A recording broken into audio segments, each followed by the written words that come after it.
Hello everyone, welcome to Frontlines of Kerbin, episode 3. This intro is slightly different than the other two intros, but I wanted to thank you all so much for supporting me along the way. I want to discuss a few things, but that is for the end of the video, but I just wanted to swing by here and thank you all so much. Let's roll that intro and head right on into episode 3.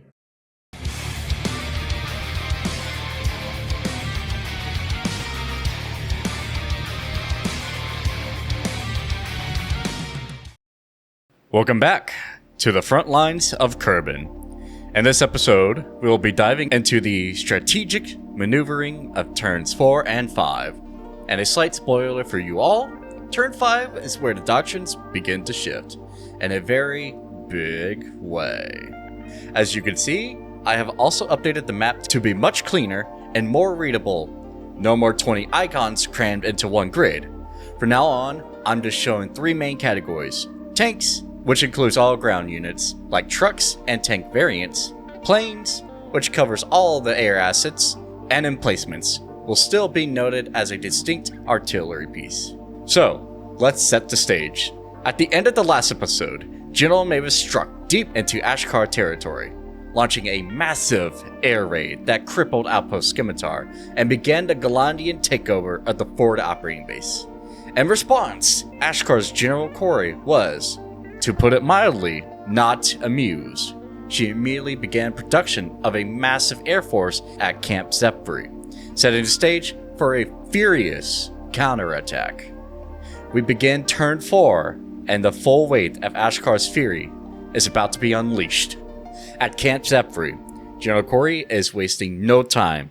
She's establishing a new forward staging area with one clear objective: to attack and reclaim Outpost Scimitar, her entire newly minted air force, a formidable hornet's nest composing of 8 AF-10 Vipers and 6 AI Strix interceptors, and a single AB-4 Firebrand light bomber. The inclusion of the lone light bomber is a strategic curiosity, perhaps a wildcard meant for a specific target, or simply the only bomber available. Your guess is good as mine. The squadron takes to the skies, flying right over to J9 to establish a temporary airfield. Landing this many planes on unimproved terrain is a tense operation. With this powerful air group now coiled and ready to strike from J9, the Galandian forces at Outpost Scimitar are squarely in their crosshairs. Meanwhile, at Fort Heckmack, it's time for some critical intelligence gathering. Desperate for information on Galandia's movements, General Corey sends a scout plane on a flyover. As with any scout run, this is a basic but essential recon. I think from now on, I'll streamline these segments by just showing the unit flying to its objective and returning to base. If you want to see the full uncut scouting mission, let me know in the comments below. I feel I can slow down the pace, and I'd rather summarize intel so I can focus on the turn's major actions. As always, your feedback is crucial. The changes I made for this episode are a direct result of your comments on episode 2. As the scout returns, it relays vital information to General Corey. Galandia is building up a significant ground force and is cautiously rebuilding its air power after the incident in turn 2. This intelligence likely prompts Corey's next move. We finally see the movement of the large armored contingent at F11. This entire formation rumbles north into F10. It's a slow, methodical advance, but seeing such a concentration of steel on the move is a powerful sight. It's a glacier of an army grinding its way forward to create a powerful central front. After a long and deliberate maneuver, the tanks arrange themselves in formation, mirroring the defensive lines established at Fort Heckmack. The grids of E10 and F10 now represent the hardened tip of the Ashkar spear. For the final Ashkar movement of turn 4, General Corey repositions 2 tank destroyers from D13 to D12. It may seem like a simple move, but it's a strategically sound one, positioning these valuable assets to guard the western flank of her main armored body. With those 2 tank destroyers now parked, General Corey's movement phase for turn 4 is complete. Taking a look at the map, you can see Ashkar's forces consolidating, ready for the coming clash. Now we shift focus to Galandia for their turn 4 movement. At Outpost Aurelia, General Mavis orders a lateral shift, moving all armored units into F7. The purpose isn't immediately obvious, but my guess is Mavis is mirroring General Corey's earlier strategy, forming our northern armored block to either counter the Ashkar spearhead or to launch her own offensive. It's a classic chess move on this continental board. We see more armor on the move as the newly created Westmere Armor Division rumbles to life. They drive out and make their way into Grid E6, parking themselves to form another key part of Galandia's central front. Now let's put our attention to the C column, where a major strategic realignment is underway. I'm going to generalize here because it's a cascade of movements. Units from Foulworth push to C6, and the units from C6 move down to C7. It's a massive conga line of armor and support vehicles. A slow and deliberate push south along the entire western flank. Over at Fort Kestrel, the tank column, much like the one at Outpost Aurelia, moves out from the base and onto the open field at G7. Once these tanks are in position, that concludes Galandia's movement for turn 4. Let's take another look at the map and see how the battlefield shifted after all these maneuvers. With the movement phase finalized, we head into the production for turn 4. Points are on the table, and both sides are looking to bolster their forces. First up is Ashkar, back at Camp Zephyr. General Corey is hedging her bets. In case the assault on Outpost Scimitar fails, she's building a smaller secondary force to keep the pressure on. We're also seeing production from new locations this turn. Here at the Ashkar capital, Ashamar, and E16, General Corey commissions 2 more AI-6 Strix interceptors and an AA-2 Sandstorm anti-air tank. She's clearly concerned about the Galandian air power. Fort Heckmack produces 2 new fighters and another scout plane. A prudent move, as you can never have too much reconnaissance. Over at Barca, the production lines are churning out more anti-air, with 2 more Sandstorms being built to protect Ashkar's ground forces. Finally, at the city of Sovajan, nested in between the mountains at B12, a single AT-40 Viper is constructed, adding to the growing tank destroyer corps. This concludes Ashkar's turn 4. On the screen now are the units produced and their point costs, which as always will total at or just below the 25 point limit. Now over to Galandia. In Westmere, General Mavis calls for the construction of 3 GT7 Paladins and critically 1 GA1 Skyguard, the very first mobile anti-air tank for the nation. It took 4 turns, but Mavis is finally responding directly to Ashkar's aerial threat. And there's more from the industrial heartland at Ironvale. The city builds another Paladin, but also the first Galandian self-propelled gun, the GS2 Thunderbolt. This introduces a new long-range indirect fire capability that can prove decisive. In the city of Foulworth, it's business as usual, with another set of Paladin and a GD5 Hunter being manufactured. What strikes me as particularly interesting is the production at Outpost Aurelia. 2 GS3 Owl scout planes are built. Mavis is clearly not satisfied with their intelligence on Ashkar's eastern flank, and is investing heavily in reconnaissance. For the final production order, we look into Galandia's capital, Galan Prime, at H2. A versatile reserve force is being created. 1 GI-7 Raptor, 1 GB5 Thunderhawk Light Bomber, and 1 GS3 Owl Scout. This concludes Galandia's turn 4 production, and on screen you can see the full list of the new Galandian units and their associated point cost. Now that both nations have finished their production, the real fun begins. Turn 5 is a mid-tier upgrade turn, and I will be revealing soon what the new technologies and weapons these 2 sides have chosen. The battlefield is about to change. Before we move on, and I'm sure we all get tired of the same old song and dance, but there's something extra in this, and if you're enjoying the series so far, why not consider subscribing? Liking this video helps its reach go further, and even clicking on that bell notification. I can't believe I'm asking that, but hey, this series is slowly becoming popular, so I gotta do my whole spiel if you ask me. Also, some of you were asking about a Discord server. While it isn't technically mine, I figured I should promote it, as it is for a Kerbal Space Program War series that's currently in 1942 and looking for new recruits. Come join the server, and you can face off against me in their war. I even added my own flair to their game by helping them out with mod updates. The link to their Discord server is down in the description. Now back to the video and into turn 5. We settle right back into Ashkar territory under the cover of night. A perfect time to strike the Galandian usurpers at Outpost Scimitar. All planes, with the exception of the lone light bomber, takes to the skies. A powerful wave of 8 AF-10 Vipers and 6 AI Strix interceptors.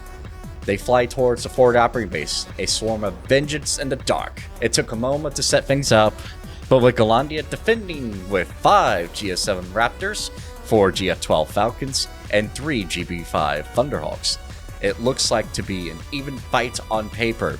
Now, before I let the battle play out, I need to clarify a rule I mentioned on a live stream.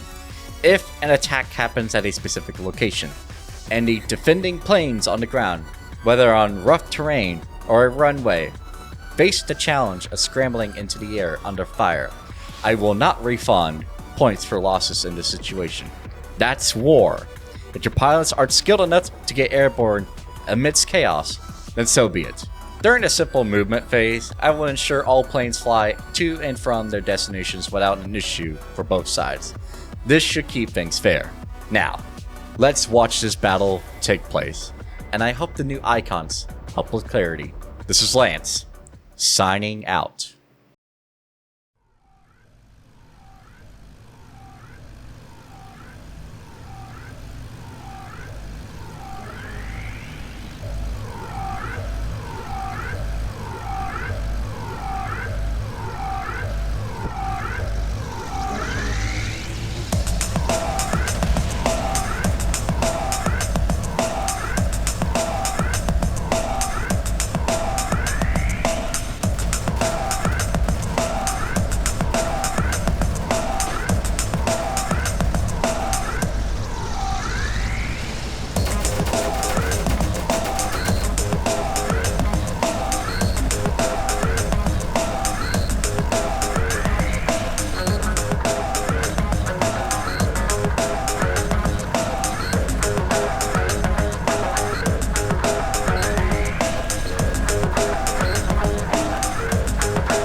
And it was a massive success for Ashkar. I mean that in the most profound way. They suffered barely any losses. Galandia's entire air contingent at the outpost was annihilated, All fighters, light bombers, and interceptors were wiped from the sky. In exchange, Ashkar lost only 2 fighters and a single interceptor. Let that sink in. This battle wasn't just a victory, it was a statement. Ashkar has established decisive air superiority, a fact that will undoubtedly shape the war to come. With Ashkar's planes now landed at the reclaimed Fort Opry base, they begin the process of taking it back. At the start of turn 7, they will be able to spawn units there once again. Why so long, you ask? While Galandia took the base in turn 3, they had to hold it for the entirety of turn 4 to make the claim official. Now the tables have turned, and Ashkar must hold it through all of turn 6 to solidify their control. With that brutal air battle concluded, we move back to Camp Zephyr. The newly produced AF-10 Vipers moving to the staging area at J9 to link up with the light bomber that was left behind. As you can see during this flight, a storm is brewing nearby, and you had to agree, Blackrat's cloud and weather systems are just breathtaking. These brave pilots are barreling right through the storm front, a true test of their skill before they break through the clouds and execute some incredibly smooth landings. Over at Barca, the 2 new Sandstorm anti-air tanks begin their journey, making their way to F11 to catch up with the main armored force at F10. This is a critical move to provide protective AA screen for the valuable tank column. In the capital city of Ashkar, General Corey repositions her assets, ordering the 2 new interceptors to the city of Dazara at D14. These planes make a quick work of the flight, establishing a wider defensive net over Ashkar's southern territories. Then, from Zarashan, the lone AT-40 Viper trundles down to B13. This is the only available move, but it's a vital one for securing that western mountain pass. With General Corey's turn 5 movements concluded, we move ourselves to Galandia's territory. Upon hearing the news of Alpar's scimitar's fall, General Mavis reportedly called it a dagger in the heart and a grave and costly lesson. At Outpost Aurelia, Mavis makes good on her investment in reconnaissance, sending a GS-3 Owl on a scouting run down to E9 and back. As it returns for a perfect landing, I must say. I'm getting quite good at these without the GUI there. The scout relays its findings and has painted a terrifying picture at the 2 adjacent grid squares. E10, Fort Heckmack, is bristling with defense. 4 fighters, 2 interceptors, and 2 anti-air emplacements, including 2 scouts. Even more concerning is F10, where the scout has identified Ashkar's main armored fist. 3 light tanks, 7 medium tanks, 2 self-propelled guns, 2 tank destroyers, and 4 anti-air tanks.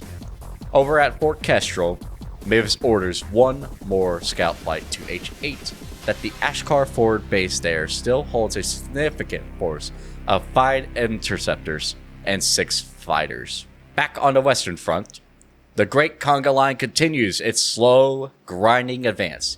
The units from C7 push south to C8, the forces from C6 file behind them to C7, and the fresh troops from Falworth move up to occupy C6. After that, things get very interesting, and a major strategic consolidation. The armor units at E6 and G7 both begin to move into F7. As a quick note, diagonal moves are legal for all units. This is a significant development as Mavis is now amassing a truly formidable tank force. Will she keep this mailed fist parked here as a deterrent, or is she preparing for a decisive armor clash? That is up to Mavis to decide. After all the tanks from E6 and G7 have arrived at F7, we are left with this one gigantic armored column. It's looking more and more like a major tank battle is inevitable. To support this concentration of force, the new Thunderbolt SPG and its Paladin escort from Ironvale make their way to G5, providing long-range fire support. Not really. Meanwhile, in Westmere, the new Skyguard and its tank guard move out to E6, likely to link up with and provide anti-air cover for the main armored column. The movement phase for Galandia is now done. We move to the production phase, starting with Ashkar. Now you will see some new hardware rollouts. And Fort Heckmack, General Corey commissions 2 standard AF-10 Vipers. And then the centerpiece of her mid-tier upgrade, the AF-X1 Scimitar. This is a more advanced fighter, faster, more agile, and significantly more deadly, packing 2 50 caliber machine guns and a 20mm cannon. This qualitatively comes at a price at 4 points. It costs as much as 2 regular fighters. Moving to the city of Barca, we see the formation of a new combined arms brigade. 2 AT-40 Vipers, 1 AS-3 Scorpion, 1 AD-47 Phantom, and a free repair truck granted for turn 5. This is a promising force, perhaps the intent to repair and reinforce the main army at F10 after the anticipated battle. At Camp Zephyr, 2 new AA-4 Storm Eyes anti-air emplacements are constructed to further harden the base against any air attack. Then down at Dazara, a new AT-40 Viper is built, bolstering the city's defenses. This finishes out Ashkar's production. Now we move to Galandia and General Mavis for her spending. We go to C8, and for a very special move, General Mavis expends her new repair truck and 5 points to construct a new forward operating base, Fort Vigil. This is a massive strategic play. This new forward operating base is a dagger pointed directly at Fort Heckmack, giving Mavis the ability to launch an airstrike in a single turn if she so chooses. General Corey will not know about this new threat until the start of turn 6. With the audacious move complete, we now go to Westmere for another special build. Mavis orders up 2 GT7 Paladins, a GA-1 Skyguard, and a free repair truck. But wait, what's this? Another unit rolling out of the factory? That's right. For her mid-tier upgrade, Mavis had ordered the creation of a brand new super heavy tank, the GT-X1 Citadel. This absolute behemoth, a TOG-like land battleship, will soon join the forces at F7. It's a slow but heavily armored fortress on tracks, designed to break enemy lines. To counter Ashkar's air power, Mavis builds 2 GI-7 Raptors at Outpost Aurelia, and another 2 Raptors at Fort Kestrel, desperately trying to replenish her depleted air force. This concludes the production phase of both nations and brings turn 5 to a close. The strategic landscape has been radically altered. On the screen now, you can see the unit additions for both Galandia and Ashkar. It looks like the next episode could bring anything from minor skirmishes to an all-out decisive battle. The midway point of the World War I era is now behind us. We are approaching turn 10 when we will transition into early World War II era. 2 powerful new units have entered the field, each reflecting a different strategic philosophy. Will we see more breaches into enemy territory, or will No Man's Land continue to be a bloody stalemate? We will see. Once again, I truly value the feedback you all provided, and I hope this video is a reflection of that. Thank you all so much for watching today's episode. Remember to like and subscribe, ring that bell so you don't miss out on any new videos. I release them on a bi-weekly schedule every other Friday. With that being said, this is Lance, the Overseer, signing out. Now, I did mention at the start of the video that it would come by at the end and mention this. With Thanksgiving coming up, I want to take a break for about 4 weeks. 1, I want to spend a little bit of time with family, and 2, I am getting burned out. I don't have time to play some games with friends, because I got work and all that. It's been in the way of a lot of things. So the next episode will likely take about 4 weeks to complete. So probably about a month from now, from this video, it will be live then. I do apologize that in advance. I wrote this script, I wrote the script for the video on Sunday, and then I voice recorded it on Monday. It is Friday. It is literally 1 in the morning right now as I made the intro and the end of the video here. And this is my fault. I was just so tired after work that I didn't really have time to really start working on the video too much. And I just didn't plan the time for it. Once again, just like in episode 2, I didn't plan the time well. But again, thank you all so much for watching the series so far. I'm glad to see the support it is getting. This is Lance, for real, signing off.